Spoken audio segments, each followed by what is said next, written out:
Hello, this is Chicken Man 1234567 8, and I'm here with another movie review. This one is Paranormal Activity 3, which is the third in the Paranormal Activity series. Now, let me just start with telling you the basic plot.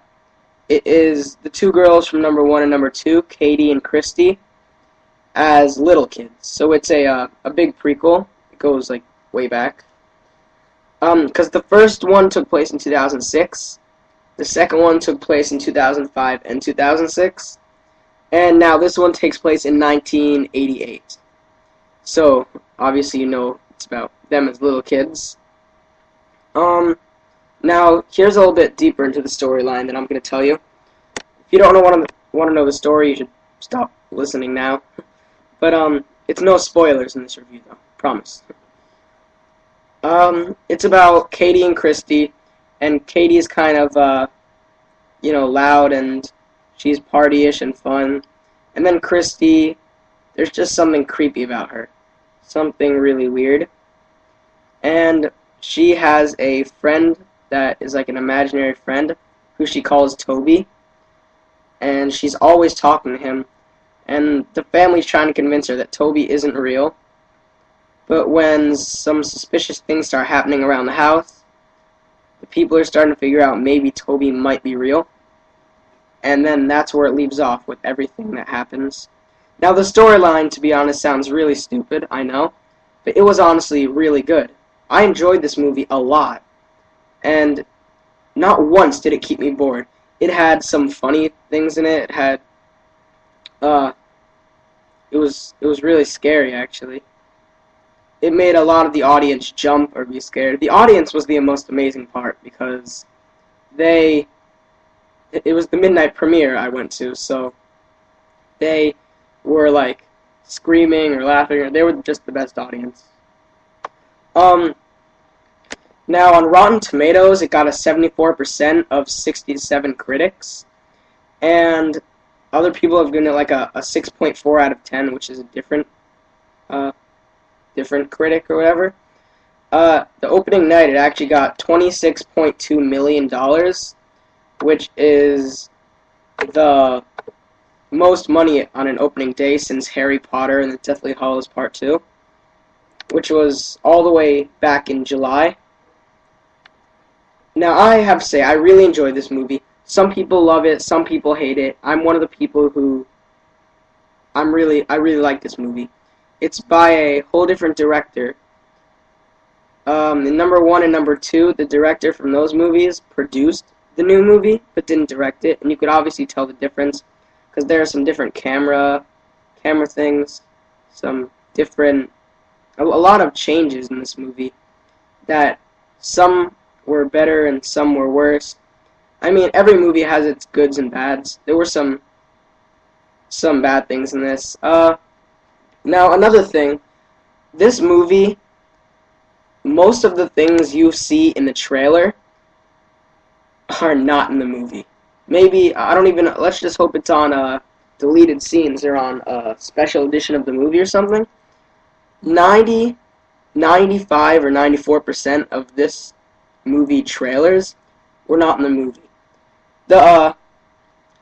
Actually, the first trailer, which was the one that released in, like, sometime very early this year, was, the Bloody Mary trailer. Not in it at all. They had one Bloody Mary scene, but it was with different actors. It wasn't even with the two girls. It was with one girl and one guy, and they were trying it, and then the shadow didn't even appear in the mirror.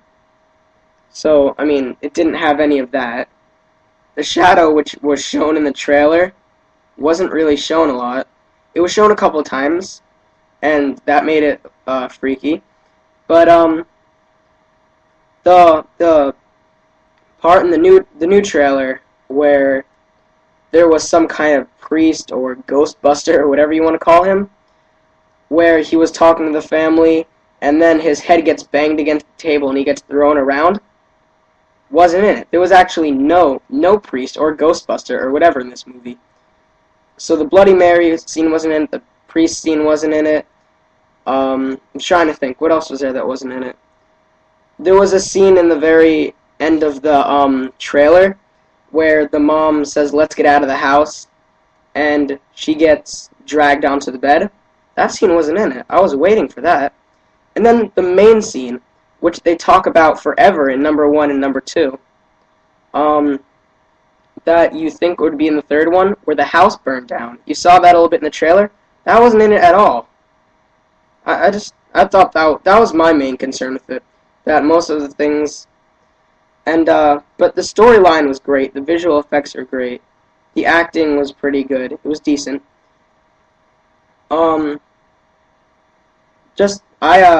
Like I said, I give this an 8.5 out of 10. And if you like Paranormal Activity, you will love this, because I did. Of course, there were a few problems with this movie. You'll see them as you go. The ending was also another main concern. The ending just kind of... I'm not going to give anything away, but I'm going to make 2 more reviews today. I'm going to do a Paranormal Activity 3 review with spoilers, and I am also going to make a Batman Arkham City review. Okay, Chicken Man out.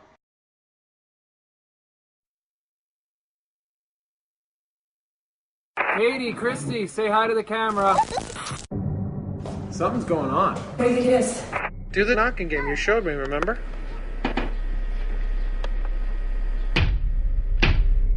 How do you do it? I don't know, ask her. I really like that trick. It's not a trick. You've been doing it all day. There was something in the house. Christy's like connected. A real-life poltergeist. She's like Carol Ann. I just gotta film this stuff. I set up my cameras around the house, right? I can maybe capture something. Yeah.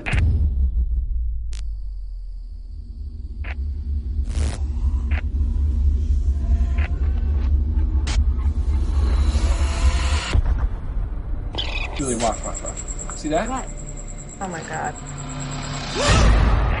What is going on? Hey, Christy. I saw you talking to somebody. Kinda.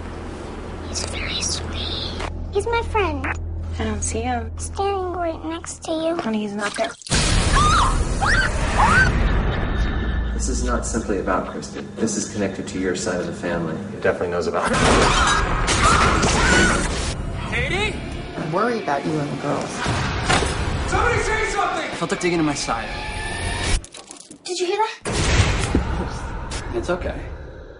It was scary.